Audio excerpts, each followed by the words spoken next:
from the time that they pronounced me dead was a good 45 minutes. They cut my clothes and then they paddled my heart because my heart had stopped. And I could see people screaming and crying, but I didn't realize that was actually my physical body because I was somewhere else.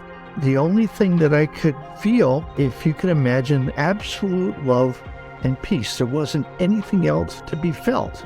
I was greeted by people I'd known in the past. I'm back home again. Incredibly safe and felt at home. Welcome to Round Trip Death, and I'd love to welcome our special guest, Gina Schaefer. Good morning, Gina. Good morning. How are you doing this morning? I'm great. How are you? I'm great. It's a little bit later for you, so I know it's for me, so I know it's really early for you. So I'm glad that you're willing to get up so early. Well, why don't you tell everybody where you live? I live in LaPorte, Texas, which is about a stone's throw from Galveston, Texas. You know, Hurricane Alley. It's between Galveston and Houston, Texas. And what do you do for a living? I teach for a paycheck, but I write a lot of books. Okay. And we'll talk about your books later on. Okay. They are very unusual. And your story is also very unusual. I'm going to give a heads up to our listeners and as a way of thanking you again. Of the many, many, many interviews that we have done for this show, yours was the first one that we had some audio problems with, and you just didn't sound your best because of it. So we wanted to re-record here so that you can sound good and everybody can listen to you without weird noises going on or anything. So thank you for coming back and spending another hour with us again. No worries. I enjoy talking with you. Well, thank you. Tell me a little bit about your teaching and what got you into teaching. Actually, my husband got me into teaching. I worked as a social worker for many years. I did the, advocacy for domestic violence and sexual assault. We would go to court. Whenever a call would come into the hospital, I'd be one of the ones that they would go down there and I would handle the case, see them through the entire process. It was a really interesting and it was a wonderful career, a real good feel-good career. However, after I had my son, it became apparent that I needed to do something else because I would be called at all hours of the day and night. And so my husband talked me into teaching, and I'm actually pretty good at it. Well, according to the principals, or I have them really well convinced that I'm good at it.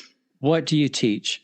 I teach the advanced academics for AP seminar. It's a capstone class. So babies that go through this class, they actually are able to earn college credit, even though they're only about 15, 16 years old. That sounds great. Well, and I know you lost your husband not too long ago, and our sympathies and condolences with that. Thank you. So let's talk about your near-death experience. That's what everybody is here for. They want to listen and learn, and we're going to go back about 15 years. Okay. And tell us what was going on with you that led up to this.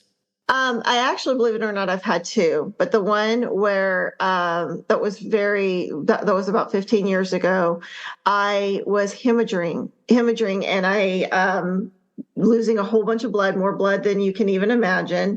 And I remember vaguely my husband coming into the room, trying to get me dressed, and an ambulance coming.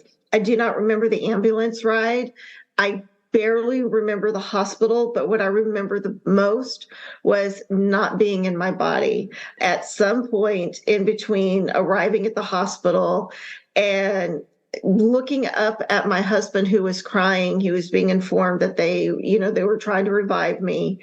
I looked down, and then I saw myself being lifted up, and I heard beautiful, beautiful angel-like music, very high pitched, but it didn't hurt my ears.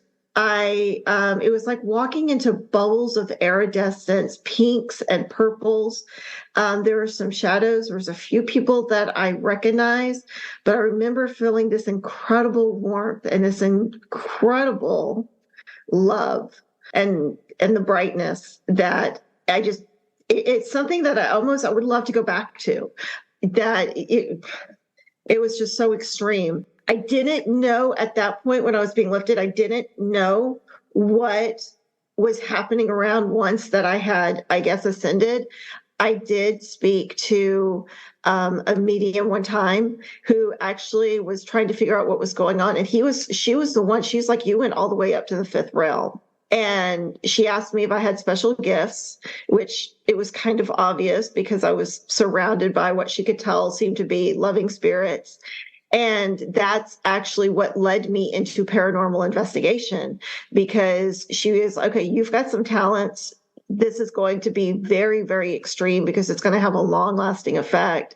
And that's how I got in touch with a paranormal team. And I still occasionally do paranormal investigations. It also has led me into doing a lot of writing and being extremely just sensitive, and it's caring. It's definitely an experience I would want to go through again, oddly enough. Okay, let's take a breath. You just covered a lot really fast. Is the first thing you remember looking down on your body? I remember looking down on my body, but my focus was not on my body. My focus was on the doctors and my husband. And what were you feeling for them or from them? I could feel my husband's fear and anxiety. I could feel empathy, but I was being lifted away, like almost immediately.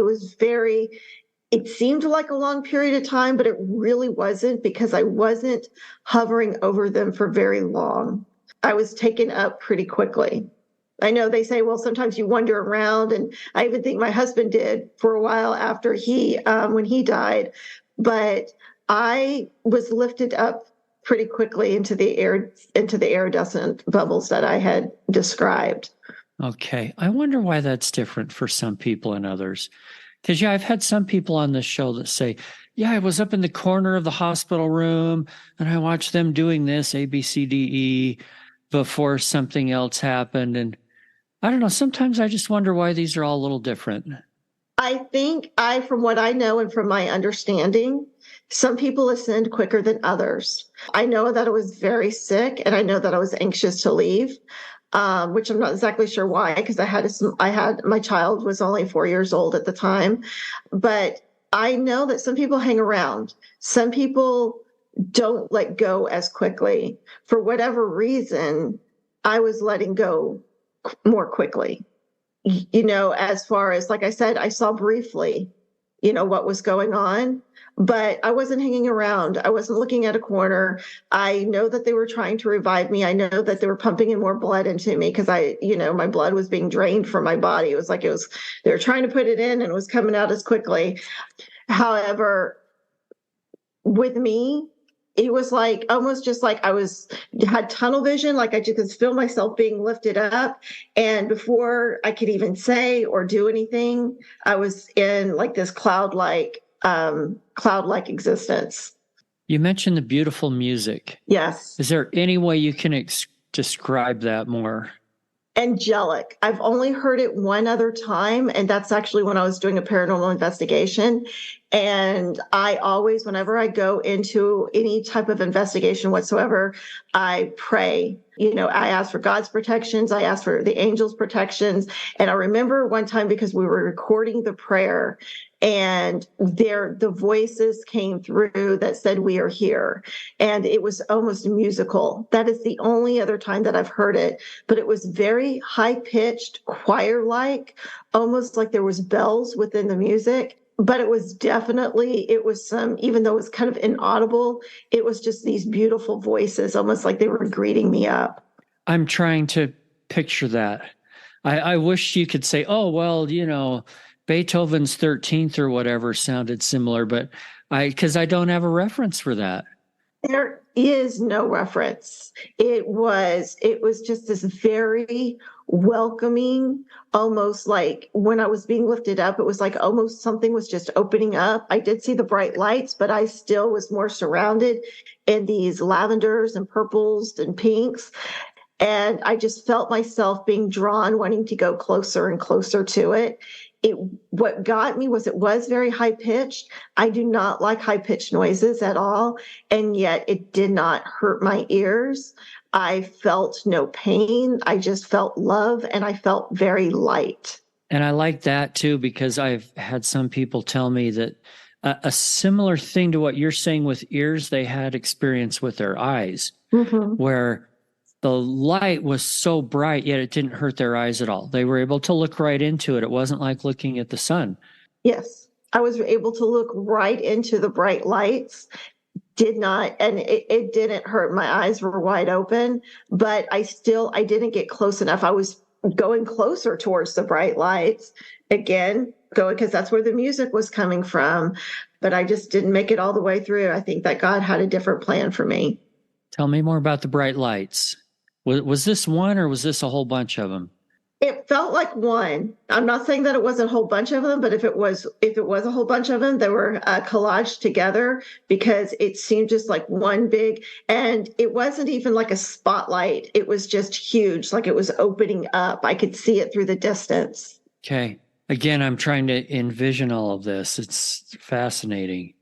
Okay. Tell me about the warmth and love now. The warmth and love, I tend to have a lot of anxiety. Like I would feel the stress in my shoulders. All of that was gone. I felt acceptance, like I was wanted there.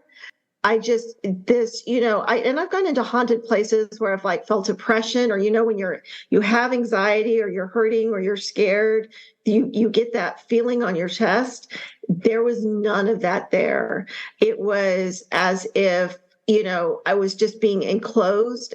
When I was walking through these bubbles, I was being enclosed, and it felt like, even though I couldn't really distinguish the faces of everybody, I felt like they were all just wanting me there. They loved me. They were excited that I was there, and yet they send me back. Speaking of that, tell us what happened next along this journey. When I went through the journey, it actually kind of happened at an interesting time, because when I had been lifted up, it was right before midnight, and I didn't come back until after midnight. So I still say that I have 2 birthdays, because I wasn't revived until technically the next day. However, I don't remember anything where I was like sucked back into my body, or something that was just dramatic. I remember hearing a very light, distinct voice. You have something else to do. And I woke up, and when I woke up, I was freezing cold because I was in the hospital room. They were covering me with blankets. They said I had fever. They had ice packs on me trying to get my fever down, and they were still putting blood in me, but I had come back. You remember anything else? No, but I have dreamed about it recently, which I think I think it was triggered by my husband's death, because I know that the night that my husband died, he died in the morning, was our anniversary. I cried all day long. I mean, my face was hurt, because he died here at the house, and it was just so traumatic. And I cried so much that my face literally hurt.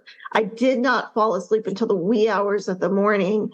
And then I had a dream, and my husband, but he was more clear than I could even see myself. So I knew that he ascended further, and he was kind of like he was stomping in the clouds. He was looking a little bit confused, and it was like he was reaching out to me. But what was interesting is he was in his younger self.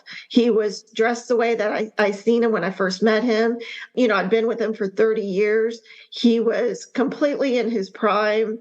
And he was his 30-year-old self, and not his 61-year-old self that had died. And so that was the only time that I felt like I kind of experienced it with him.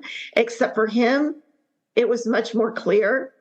I could see him much more clearly than what I could see what was around me. I feel like there was a message being sent that, saying that, I'm here, I'm safe. 3 days before he died, his mother-in-law came and visited me in a dream, and we were in a different place. We were in a plantation house, and because she wanted to have lunch there, and she kept telling me how incredibly happy she was, how this was just the best place you can be. You could just close your eyes, and you could just imagine any place you want to be. And I was like, well, why are we here? She goes, well, I know you love old plantation houses, and we're having lunch here.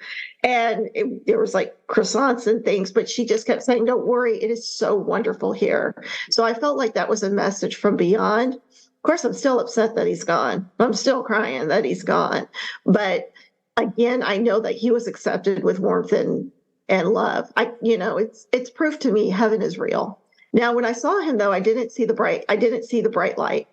And I think that's only for those that are experiencing it at the moment. And there's no Hollywood movie that can recreate this scene, no matter how hard. And I tried in one of my books, but there's really no Hollywood scene that could create this scene or love.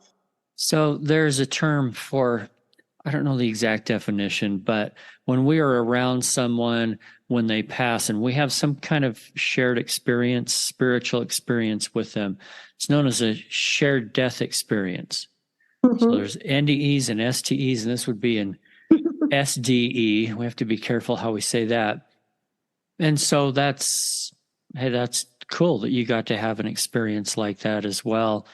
I'm sure it didn't help the grief of how much you miss him, but did it help with, feeling comforted that he was happy and everything? It made me have comfort that he didn't have pain because he was suffering from heart issues. And so, he was just seeing him in his younger self where he was healthy and strong. That did make me feel better, knowing that he was, and then also because I could feel him around the house and certain things would happen. And so knowing that he did ascend into heaven, that did give me a lot of comfort. Do you think everybody becomes their younger self? I believe that people go within their prime of life. And when I met him, that was his prime. And so I know when I saw my mother-in-law in her dream, she did definitely look younger. It was definitely self, but she looked a little bit older, so I feel like that, when you're prime in your life, it's different for different people. And it's when they're at their very best, whether, it's health-wise, when they're at their happiest. And so I believe that when I die, I'll probably be in my mid 30s, early 40s, when I was at my healthiest in the prime of my life. You mentioned that you went to the fifth realm. What do you mean by that? Explain the fifth realm. Well, there are different realms that you go when you die. When you first lose consciousness, you do hang around for a while. And a lot of people do, which explains people who are telling you, yes, they're telling you the truth. They're looking at themselves, from the corner of the room. They can see what's going on. Some of them, they can walk around and almost, they can actually see the grief. They can see their families. They just don't necessarily understand. But then you slowly lift up into these different realms where you're drifting away. And from what it was explained to me is that for some reason I was zapped all the way up to the fifth, and there's 7 realms. And I think because what was happening was progressing so quickly, and part of it was my fault because I knew that I needed help, and I laid in bed and said, I'm going to take a vitamin and I'm going to be fine. And clearly that was not the case. So I was already so far gone by the time they got me to the hospital. I think that's why I lifted up quicker than some other people. Because I have talked to people that have said, yes, that they've walked around. They haven't, they haven't been able to go up further. And then I've met people that have been in my situation. I've never met anybody who actually entered exactly through the gates of heaven. But I do believe that those bright lights that I saw, that really bright light that I saw through the iridescent bubbles, I believe that was heaven's light. Explain the iridescent bubbles. It was almost, when I was walking through, I don't know if it's bubbles or clouds. If bubbles felt more sensible to me, but as I was walking through and trying to kind of weave my way and head towards the light, I just felt these pinks and purples that were around me. There probably were spirits of loved ones, of ones that have passed, maybe even spirit guides that were guiding me along the way, because I did feel the love from that. Like I said, they were light pinks and light purples. And supposedly, I'm not the only one that has talked about different colors in different realms, but those were the only colors that I actually saw besides the bright light. And again, you talked about the love and the warmth. Mm-hmm. Can you explain that further? How is love related to warmth anyway? And have you felt anything like that here in this life? Not here in this life. I've never felt that. However, except, I always felt extremely loved by my husband. And I guess maybe the closest thing would be was when I was in his arms. But when I say like the warmth, it was the release of all stresses, of all pressures of the world. The world part that I don't like that exists today is all left behind. It's all forgotten. You are there. They're wanting you to be a part of it. They're either greeting you, trying, having you come forward. Okay. Is there anything else you want to tell us about this experience? And then I want to ask you about, you mentioned one other near-death experience. So before we move on to that, anything we left out? Heaven is real. If anybody does not believe in heaven, it is real. It is very real. Jesus is there. Angels are there to greet you. Any non-believers, there is absolutely no question in my mind. Okay, because you've been there and you experienced it yourself. I've been there. Now, the first time was actually when I was giving birth to my son, and that was 4 years prior, and I had pancreatitis. And so they had to do an emergency C-section, and they lost me briefly. However, that time I didn't leave the hospital. But what was interesting, they did say that I lost, but it was only for a few minutes. I do remember seeing my husband crying and my mother-in-law crying. But Father Joe, who was a priest that I knew as a child, that died as a child, he was with me. And there was this nurse that was there, and she was the only one that was talking to me. And I remember her very clearly because she had a very distinct look. She had a very round face, and she appeared to be part Indian. Her hair was pulled back. She was kind of wearing an old-fashioned nurse type of outfit. And she kept telling me my baby is fine and that I'm going to be fine and I need to hang on. And Joe just, he's like, I'm just here to visit you. When I woke up from that, nobody acknowledged seeing that nurse, because I asked for her because she told me her name was Grace. And so I asked for Grace when I did wake up because I knew, Father Joe, I just thought he was an illusion, and they told me what had happened. And then there was one nurse who was an older nurse. She says, you are not the only person that has asked for Grace. And she goes, Grace doesn't exist. And she never has existed. But she said that there was, there was like 2 other patients that she knew that asked for this lady Grace. Anyways, when I had the last one where it was like, I was really knocking on heaven's gate. She's a good friend of mine. She's a psychic. And she said, I need you to talk to this paranormal investigator because you're seeing things that other people can't see. And she goes, I just want you to know they're real. So I go and I meet him, and then I meet his wife, and God bless her soul, she died a few years ago, but she was in the same hospital. And she met the same nurse. And this nurse, she had very dark eyes. They were very round eyes, a very round face. She described the hair. She described the outfit. It was as if she had the same exact experience. And so my belief is that she is a spirit in the hospital. And that because she likes really hanging, and she loves to hang out at that baby ward. So I found it interesting that somebody else, meeting somebody else, because one, it was kind of solidified my experience and didn't make me think I was going completely crazy. But it was helpful for her too, because every time she would go to this Clear Lake hospital, she's like, who knows Grace? People don't know Grace, but people have talked to her and experienced her. That time though, I don't feel like I just think I stayed in the room, and she just happened to be there and she was with me. I have been trying to find out who she is. When I did kind of bump into her and I saw her looking at the nursery, and I looked at her and she recognized me, and I was like, where are you from? And she said, war.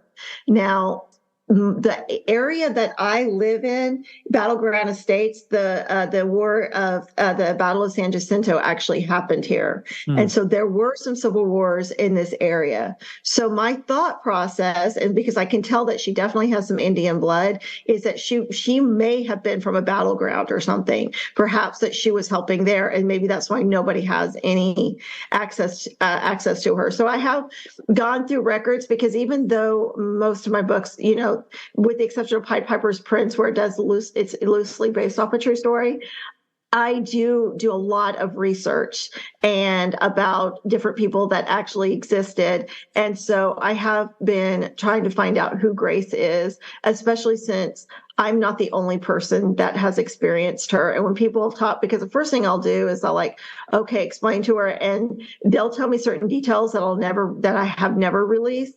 And I'm like, okay, this is her. I have a feeling she is with all those babies that are born there. I think so too. And she's there to protect the mothers. And I do know that when I have gone back to that hospital when my husband was sick and things, I would go and I would even wander up to the baby ward, because I would look for her. And sometimes I would see other people, but I would look for her. And what kind of bothered me though, was when I had my near-death experience both times. Now, Joe was there, but I don't recall anybody coming for me. When my husband had his first heart attack and we went to that same hospital, I did see a man that was walking by, and I looked at him, and he captured my attention. He goes, "Oh, don't mind me. I'm just here for pickup." And Gary had turned to me. He goes, "What's going on?" And I said, somebody's about to die. And he was like, "What?" I was like, "Yeah, her husband's here." And just within seconds, code blue, and it was in the next room. And he was like, "That really creeps me out when you do that." But somebody came from him. And having that dream and making these connections, I really believe that my mother-in-law and my father-in-law was with my husband when he passed, trying to guide him. And with me, I felt like it was different, because I didn't have anybody that second time. And then, that first time, it was just an old friend that was just like, "I'm just here to check in on you." Well, and maybe that's because you were only going temporarily. I was only going temporarily, and I think he wanted to say hi. I really do. I think he just wanted to say hi, because I do believe loved ones do check in on you. But I think that Grace, and to me, some people would call her a ghost or a spirit. To me, she's an angel, because she was like, "You're going to be okay. I'm checking in on your baby, and, your husband's out there and they're doing everything they can. You just need to hang on." And then she was gone. But other people have described her and seen her. So I think you're right. I think she's in there. I think she loves those babies. I think she was probably really a nurse. I don't know if at that particular hospital, but perhaps maybe on that land. And that's what she likes to do. Maybe that's her version of heaven, is being with those babies. Wouldn't that be fun if you could actually do some research and get a list of patients that have been there that have had some kind of experience like you did, and just ask them, did you, is there anybody you remember from this? Because there's probably a whole bunch of them, it sounds like. That's really cool. I bet there is, because it was really cool meeting somebody that had actually seen her and talked to her. And in fact, every time when I'd go, me and Rich would be on an investigation or something, she would come along too. And she had health issues as well. But we'd always ask her, it's like, you think Grace is around? Have you seen her lately? When my husband started to get sick, she's like, "Well, did you see Grace? If you see Grace, say hi to her." And, not everybody's seen her, but there was that nurse, and it looked like she'd been there a while, but I wanted to know who else has seen her. But of course she couldn't give me patients' names. But I always thought about doing like a Facebook page, "Who knows Grace?" That'd be fun. Yeah. Seeing if I could get somebody, because she has such a distinct look about her that there's no way anybody can confuse her. It'd also be interesting if there were a way to go back through the personnel records of that hospital and see if a Grace ever worked there. And was a very new hospital, but that doesn't mean that there wasn't hospitals around there. And there are some hospitals that are around there. So, she could generate from the land, and she could have just found herself there and decided she's going to stay. Yeah. Or someone that had been a nurse that died there or something like that. Exactly. Okay. How have these incredible experiences affected your life moving forward?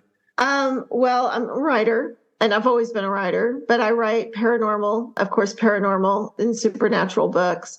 I have gotten into doing, of course, very spiritual, I think. And, you could argue that I'm more religious, but I would also say just very spiritual and more open-minded.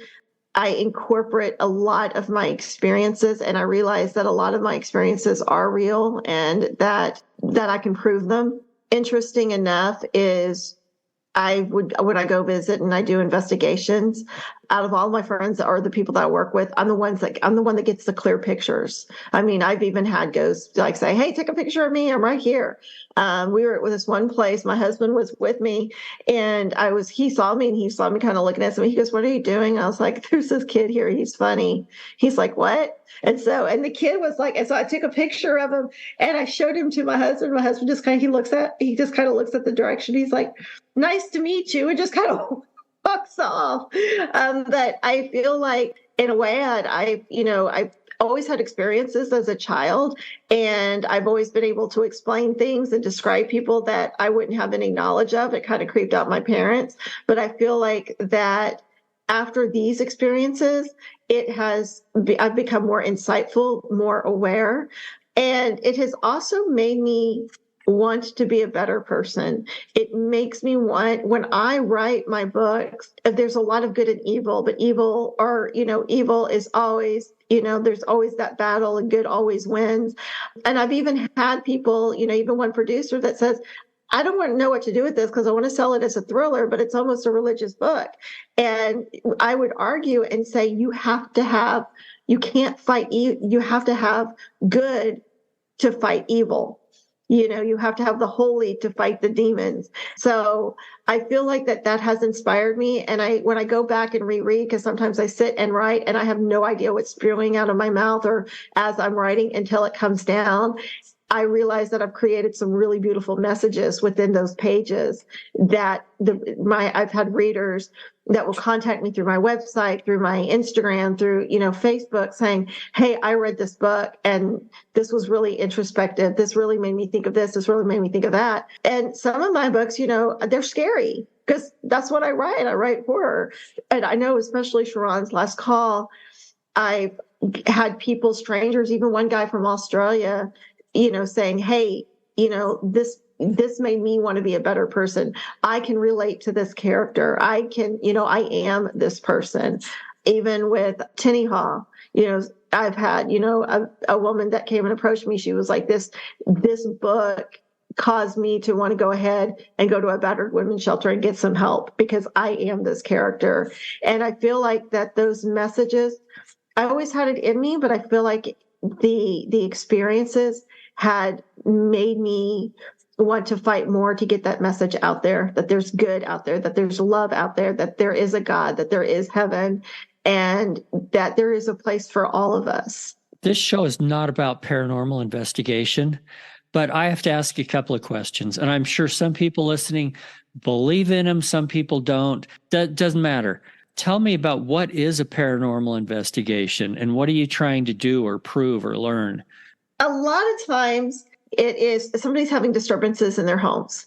And there are people that drop in that they're, that especially they have the dreams, where loved ones will visit. But also sometimes, and may sound like the ugly side of it, but sometimes we have to debunk it because sometimes what somebody thinks is a ghost is a rattling pipe or a creaking floor. I mean, old houses settle. And so when we go in, of course, we listen and we interview, but we also go through and we do our own investigations. Of course, we try to do EVPs. But I know sometimes, like when I'm working with one person, they'll say, "Okay, walk through the house and see if you feel anything." And sometimes I don't. A lot of times I don't. Sometimes I do, but a lot of times I don't. And my explanation is, that doesn't mean that there's not something here. It's just, it's not making itself aware to me. And that's, it's just not, I'm just not feeling it. But there are times where we have gone into homes where and a lot of times, oh, it's a demonic spirit, it's a demonic this. As long as the entire time that I've been doing this, I've only had one situation where it was something that was really felt like there was something evil in the house. Usually it's just somebody visiting, it's loved ones, or somebody that lived in the house that actually means absolutely no harm in the house. I've even gotten an EVP. It's like, is there anything you want to tell the people that are living in this house? Yeah, clean the house up. It's a mess. And because they don't like that. And so a paranormal investigator tries to provide some sort of understanding. If it's a spirit that just needs to pass over, we try to do that, but it's also their decision. It's their decision if they want to look for the light and follow through the light. And it's, I talked about the different realms, and sometimes they're just not willing to let go of the realm of this realm. Because it's like they're just like one next over. So there's some confusion. So what we do is we try to provide some understanding as to what is happening in their home. I do know that sometimes people get frustrated because they just want me to say, oh, you've got this ghost here, and they're sending this message and they're doing that. And that's not always the case. In fact, more often than not, it's not the case. If there's a time when it is the case and the homeowners want that ghost or whatever it is gone, and you're saying that sorry, I'm just going to use the term ghost. I don't know what to call it. That's fine. Okay. Ghost, spirit, whatever. You're saying if that thing doesn't want to go, it doesn't have to go, right? They need to tell it to go. I can bless the house. I can encourage them to move on, but really the homeowners need to take charge. And, we can walk them through the process and tell them, they need to take the charge, tell them to move on, light the candles, bless the house, whatever religion it is that they have, their higher being. Sometimes they're just going to have to learn to coexist. So it doesn't always work. They don't always leave, in other words. It does not always work. And it also depends on, usually when it's a home, typically they can learn to coexist with each other. Now, I have been in buildings and things like that, and even hotels where some of the ghosts can be very aggressive. I've had ghostly bruises on me and scratches on me, and they're not necessarily evil. They were cranky in life, and so now they're cranky in death. There's a famous hotel in Texas that we go and visit a lot. And my son was a sleepwalker. And I actually had a ghost that brought him back. I hear this knocking on the door, and I open up the door. There's, and I'm freaking out because I had already realized that Joseph was gone. And and he was one of the Rough Riders, and I brought Joseph in, and he just kind of tilted his hat. And so I did an EVP session, and I just wanted to thank him. It meant so much. And I was like, is there anything that you want anybody to know? And he's like, yes, my name is Michael. Because they always say, oh, the Minger Hotel has got all of these Rough Riders, and they tell all these different stories about the Rough Riders, but they never tell them his name. And it was important for him to tell what his name was. So because I still frequent the hotel a lot, and whether I see him or not, I'm always mentioning, saying, hello, Michael, I hope you're doing well. And it was just that acknowledgement that he's an individual, and he's staying there because he's happy there. Wow, that's interesting. What are the Rough Riders? For those of us not from Texas. Well, so they were actually put together originally by Teddy Roosevelt, and they were kind of a vigilante group that was trying to keep Texas safe.